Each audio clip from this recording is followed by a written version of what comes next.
골로새서 1장 18절에서 23절입니다. 그는 몸인 교회의 머리시라. 그가 근본이시요 죽은 자들 가운데에서 먼저 나신 이시니 이는 친히 만물의 으뜸이 되려 하시며 아버지께서는 모든 충만으로 예수 안에 거하게 하시고 그의 십자가의 피로 화평을 이루사 만물 곧 땅에 있는 것들이나 하늘에 있는 것들이 그로 말미암아 자기와 화목하게 되기를 기뻐하심이라.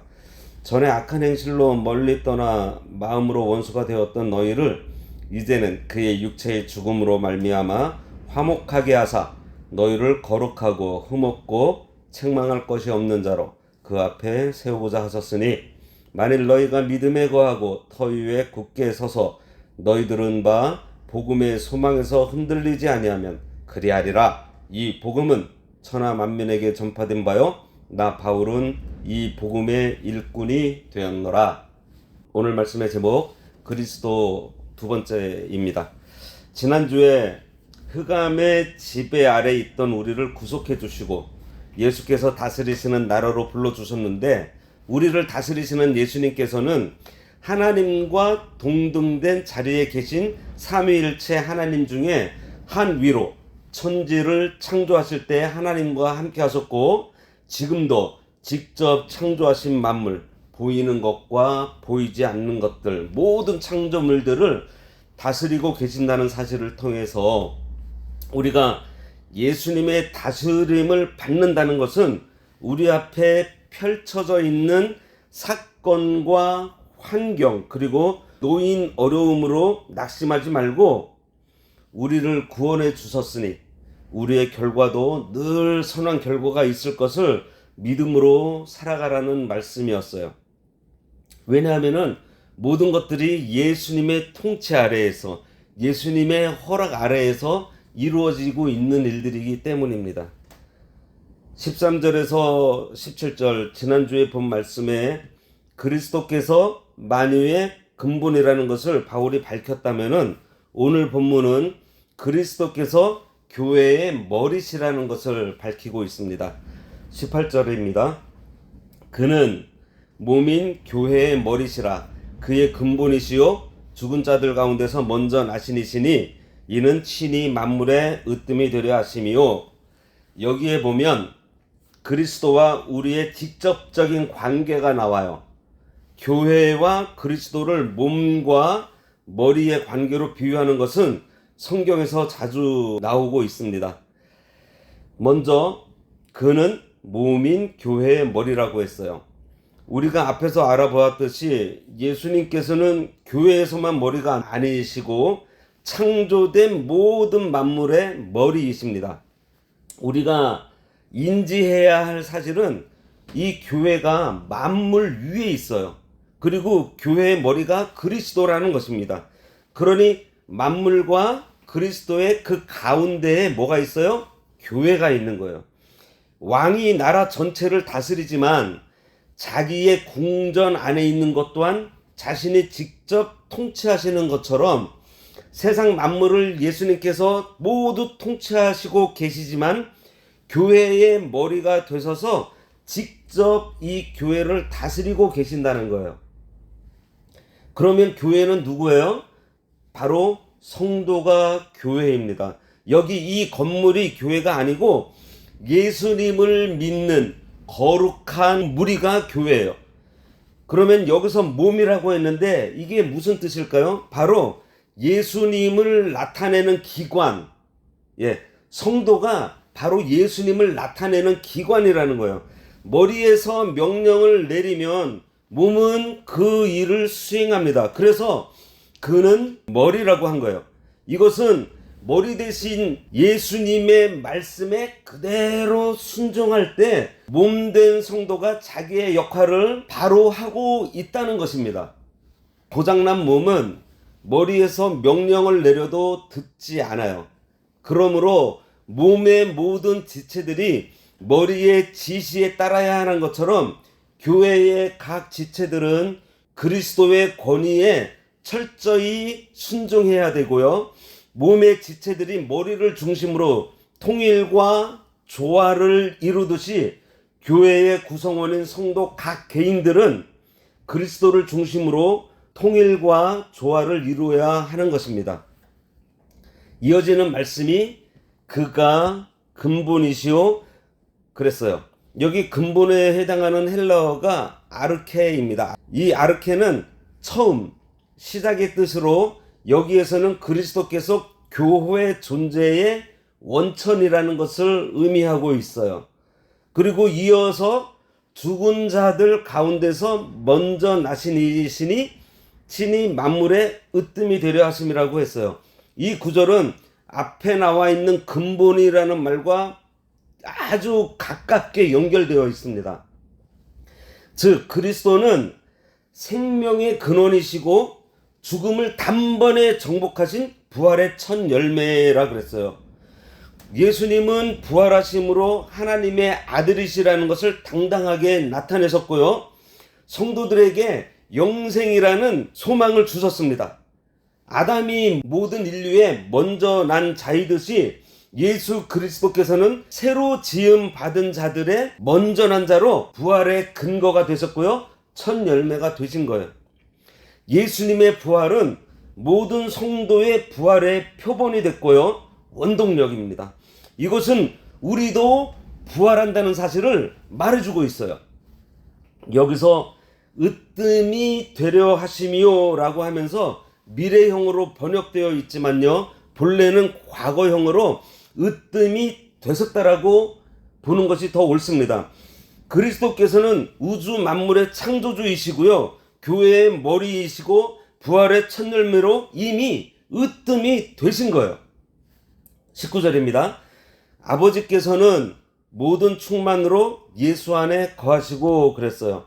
한글 성경에는 나타나 있지 않지만 원문 성경에는 이 제일 앞에 왜냐하면이라는 접속사가 있습니다. 그래서 이 본절이 그리스도께서 만물의 으뜸이 되신 이유를 설명하고 있다는 것을 말하고 있습니다. 그리고 충만은 가득 채우다라는 의미로 쓰이고요. 여기에는 하나님의 속성 중 하나인 충만함을 나타내고 있습니다. 이러한 충만이 그리스도 안에 거한다는 것은 하나님께서 우리에게 주시고자 하는 모든 것을 예수님을 통해 주신다는 거예요. 20절입니다.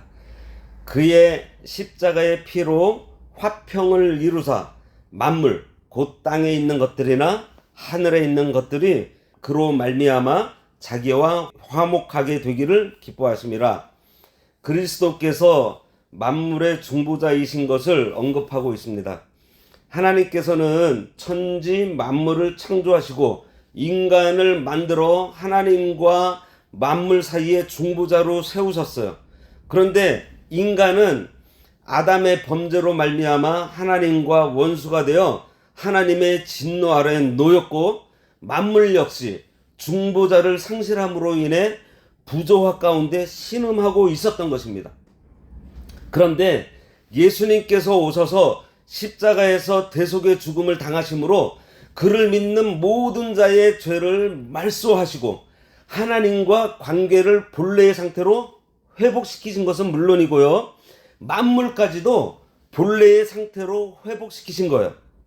하나님께서 그리스도의 십자가 피로 화평을 이루셔서 모든 만물이 화목하게 되는 것을 기뻐하신다고 했습니다. 피조물들이 인간의 죄로 말미암아 하나님의 원수가 되었다고 했어요. 예수님께서 십자가에서 피 흘리심으로 만민을 화목하게 하고 더 나아가 만물까지도 화목하게 하는 것, 이것은 참으로 위대한 일인 것입니다. 만물 곧 땅에 있는 것들이나 하늘에 있는 것들이 그로 말미암아 자기와 화목하게 되기를 기뻐하심이라. 여기서 화목하게 되다에 해당하는 아포카탈라소는 다시를 의미하는 아포와 혼합하다를 의미하는 카탈라소의 합성어입니다. 그래서 무슨 뜻인가 하면은 원상태로 회복하다, 화해시키다 라는 의미예요. 그래서 하나님께서 처음 만물을 창조하실 때에 아름다웠고 조화로운 그 상태로 회복하게 된다는 것을 의미하는 거예요. 이러한 화목은 그리스도의 보혈로 대가를 지불하심으로 얻게 된 것입니다. 그래서 이것은 인간 편에서가 아니라 하나님 편에서 일방적으로 성취시키고 실현시키셨다는 거예요. 21절입니다. 전에 악한 행실로 멀리 떠나 마음으로 원수가 되었던 너희를, 앞절에서 그리스도로 말미암은 만물의 화목을 언급한 바울은요, 본절 이하에서는 구체적으로 골로새 교인들의 화목에 대해서 말하고 있는데요, 여기서는 먼저 골로새 교인들이 구원받기 이전의 과거 상태를 지금 짚어주고 있어요. 먼저는 골로새 교인들의 과거 모습은 악한 행실로 인하여 하나님으로부터 완전히 떨어진, 하나님 밖에 소외된 상태에 있었다는 것이죠. 그것이 어떻게 나타났는가 하면은 마음으로 원수가 되었다고 했습니다. 마음으로는 정신, 목적을 의도하는 말로 중심 사상과 의도가 하나님으로부터 멀어져 원수, 즉 하나님을 증오하고 원망하는 존재가 되어버렸다는 것을 의미하고 있어요. 22절입니다. 이제는 그의 육체의 죽음으로 말미암아 화목하게 하사 너희를 거룩하고 흠없고 책망할 것이 없는 자로 그 앞에 세우고자 하셨다 그랬습니다. 원문에서는 하지만 이제는 이렇게 쓰여져 있어요. 그래서 골로새 교인들이 과거 하나님과 원수 되었던 모습, 그리고 예수님으로 말미암아 하나님과 화목하게 된 현재의 모습을 강하게 지금 대조하고 있는 거예요. 그의 육체의 죽음으로 말미암아 화목하게 하사. 바울이 여기서 육체의 죽음을 강조하는 것은 당시에 있었던 예수님의 인성을 부인하고 있는 영지주의자들을 반박하기 위한 것입니다. 예수 그리스도께서는 완전한 신이심과 동시에 완전한 인간으로 우리를 위해 죽으셨다는 사실을 강조하고 있는 거예요. 그리고 이 육체의 죽음으로 모든 죄에 대한 속죄가 하나님의 공의를 이루므로 하나님과 화목이라는 생명의 통로가 열리게 된 것을 말하고 있는 것입니다. 그 다음에 너희를 거룩하고 흠없고 책망할 것이 없는 자로 그 앞에 세우고자 하셨다 그랬어요. 이것은 예수님의 육체의 죽음이 하나님과 원수되었던 우리 인간이 하나님과 화목하게 하신 목적입니다. 그리스도께서는 마지막 심판 때 성도들을 하나님 앞에 성결한 몸으로 서게 하려고 십자가에서 화목의 사역을 감당하신 거예요. 그리고 거룩하다는 이 말은 육체적으로는 순결하고 도덕적으로는 결백하고 종교적으로는 봉헌된 것을 뜻하는 것으로 그와 같이 하나님께 속해 육체적, 도덕적으로 순결하고 죄악에서 떠나 하나님께 받침이 되는 존재가 되었다는 것을 의미합니다. 또한 흠이 없다라는 말은 구약에서 흠없음을 나타낼 때 쓰인 비난이 없이 결백한 하나님 앞에 재물과 같은 존재가 되었다는 것을 뜻해요. 또 육신의 상태에서 혹은 도덕적으로 결점이 없는 것을 의미하기도 합니다. 물론 이것은 인간이 완전해질 수 있다는 것을 의미하는 것이 아니고 하나님께서 그리스도로 말미암아 흠이 없는 상태로 보아주신다는 것을 의미하고 있어요. 그래서 이 화목의 증거는 바로 이 믿음이라는 거죠. 예수 그리스도께서 십자가 위에서 이루신 화목 사역은 우리가 믿을 때 우리에게 적용이 되는 거예요. 예수님을 구주로 믿는 자는 죄사함을 받고 하나님과 화목하게 되는 것입니다. 그래서 믿음이 중요해요.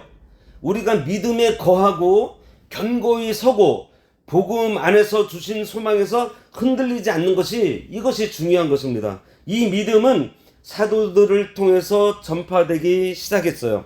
23절에 만일 너희가 믿음에 거하고 터 위에 굳게 서서 너희 들은 바 복음의 소망에서 흔들리지 아니하면 그리하리라. 이 복음은 천하 만민에게 전파된 바요 나 바울은 이 복음의 일꾼이 되었노라 그랬습니다.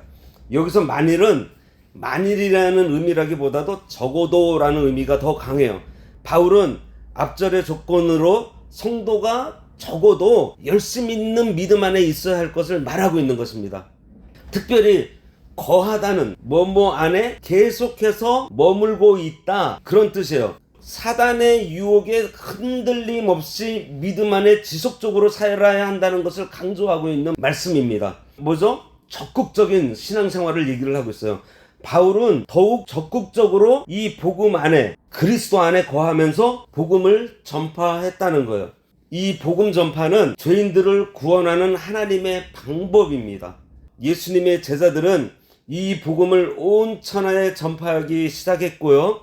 신약 27권은 사도들을 통하여 전파된 복음의 내용을 증거하고 있습니다. 2000년이 지난 오늘날도 이 복음은 택한 자들을 구원하는 하나님의 방법으로 지금도 쓰임을 받고 있어요. 신구약 66권의 말씀은 우리 믿음의 견고한 기초이고요, 하나님의 은혜로운 수단입니다. 누구든지 겸손한 마음을 가지고 하나님의 은혜를 사모하면서 이 신구약 성경을 읽고 묵상하면서 예수 그리스도의 화목의 사역을 깨달아 나가고, 무엇보다도 사도들과 같이 복음을, 이 말씀을 우리가 증거하는 삶. 복음을 증거하는 건 뭐죠? 우리의 머리 되시는 예수 그리스도, 우리의 근본 되시는 예수 그리스도를 증거하는 삶을 우리들로 살아가게 하는 것입니다. 기도하겠습니다. 그리스도의 몸된 우리를 예수님의 뜻대로 살아감으로 건강한 믿음 생활하여 이 세상 살아가는 동안 악한 마귀의 유혹에 흔들리거나 넘어가지 않아야겠사오니, 하나님께서 우리에게 주신 말씀을 늘 묵상하는 생활하도록 시간과 환경을 허락하여 주시고, 무엇보다 우선순위로 하나님께 두는 마음을 주셔서 하나님을 우선하는 삶 살아가도록 이끌어 주시옵소서. 예수님의 이름으로 기도드리옵나이다. 아멘.